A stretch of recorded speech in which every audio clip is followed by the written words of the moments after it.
बुखार साहब, अब तहरीक इंसाफ के अंदर से जो है वो इख्तलाफात और तहफ़्फ़ुज़ात इस बात पर आ रहे हैं कि सुहेल अफरीदी और जुनैद अकबर साहब जो हैं वो जो मौक़िफ़ उन्होंने इख्तियार किया हुआ है, जो जारहाना उनके बयानात हैं, वो पार्टी के लिए और उनकी हुकूमत के लिए बहुत नुकसानदेह साबित हो सकते हैं। क्या आप इत्तफ़ाक़ करते हैं इस बात से? देखिए, बिल्कुल मैं इत्तफ़ाक़ करता हूँ, इसलिए कि एक बात जो उनको समझ नहीं आ रही है और वो पता नहीं क्यों समझने पर तैयार नहीं है।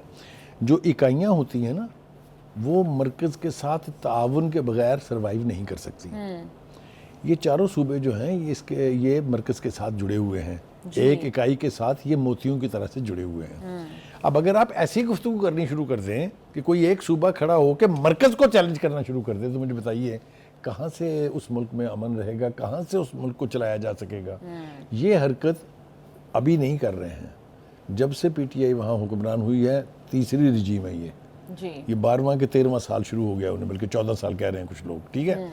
14 साल में अगर आप मरकज़ के साथ डील करना भी नहीं सीखे हैं और आपके सक्सेसिव जो चीफ मिनिस्टर थे उनको घर जाना पड़ा है, तो कब सीखेंगे आप।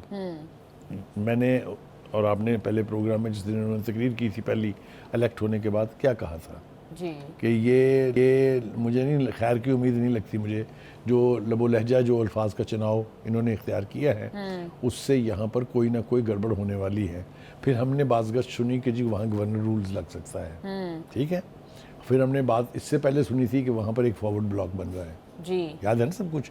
तो मैं समझता हूँ कि इस रवैये के साथ वो इस अमल को जो नहीं होना चाहिए और करीब से करीब करते जा रहे हैं कि उनकी वहाँ से छुट्टी करा दी जाए। तो बुखारी साहब, सुहेल अफरीदी साहब करेंगे क्या? क्या खान साहब को खुश करेंगे या फिर अपनी हुकूमत बचाएंगे? पहली बात तो यह है कि सुहेल अफरीदी का मसला समझे आप, वो कभी ख्वाब में तसव्वुर भी नहीं कर सकता था कि वो कभी चीफ मिनिस्टर बन जाएंगे KPK के। वो किन वजूहात की बना पर बने हैं, क्या कंट्रीब्यूशन है उनका, वो किसी से ढका छुपा नहीं है, वो सब पता सबको। अब बना तो दिया उन्होंने, लेकिन वो फिर मुझे ना शेर याद आ जाता है। जी बिल्कुल, वो है कि इश्क की चोट तो पड़ती है दिलों पर यकसां, ज़र्फ के फ़र्क से आवाज़ बदल जाती है। तो डिपेंड करता है कि कैसा मेटल है उसका जिस शख्स को चीफ मिनिस्टर बनाया गया है। वो कल तक स्टूडेंट के जलसों में नारे मार के बानी PTI का फिदाई बनता था और अब उसको चीफ मिनिस्टर आपने बना दिया है। आपने हुकूमत में आने के बाद जो 4.25 साल मरकज़ में आपकी हुकूमत रही, आपने 4 वज़ीर ख़ज़ाना बदले, ठीक है। कोई एक पॉलिसी आप बना नहीं सके और बाद में ये कहा कि अभी तो मैं सीख रहा था। याद, ये मैं अपने पास से नहीं कह रहा हूँ, ये प्रेस कॉन्फ्रेंसेस है, ये वीडियोस पर मौजूद हैं।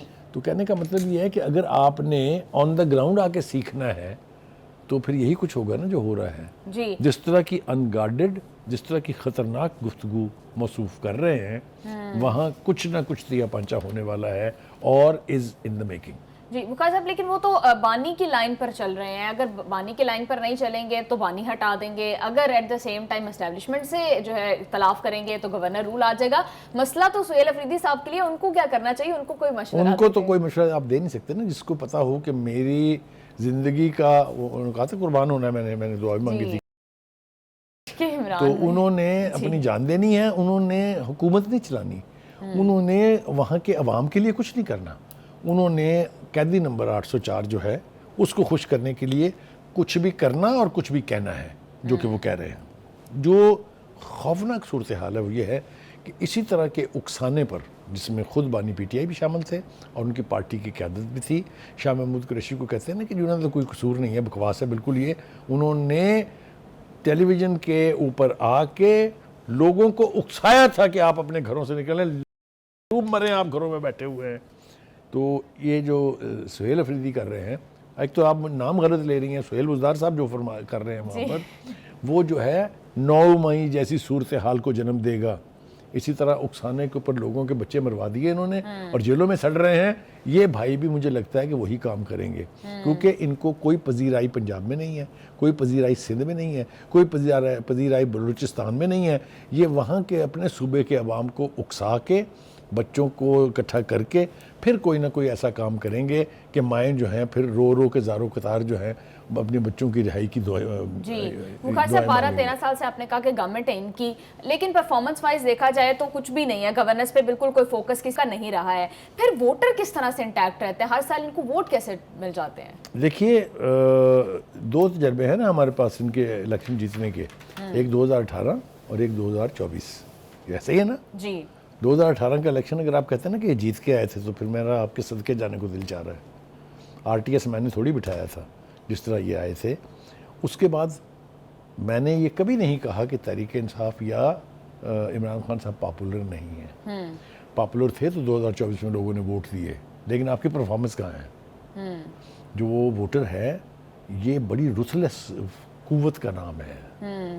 पंजाब में कुछ नहीं हुआ तो उनकी कॉल पे निकलता है कोई? जी, आपने देखा ना कितनी कॉलें दी हैं। यही हाल KPK में भी होगा। जी, अगर उन्होंने उनकी डेवलपमेंट की तरफ तवज्जो ना दी, उन्होंने वहाँ के अवाम के हालात को बेहतर ना किया और जलसे जुलूस करते रहे, इस्लामाबाद पे चढ़ाई करते रहे, तो फिर जो कुछ होगा उसके लिए जिम्मेदार भी PTI की क़यादत को ठहराना चाहिए, किसी का कसूर जी नहीं। बुखार साहब बिल्कुल ठीक कह रहे हैं। Thank you so much for your analysis. Program का टाइम हो गया ख़त्म, हमें दीजिए इजाज़त। See you all tomorrow. अल्लाह हाफ़िज़।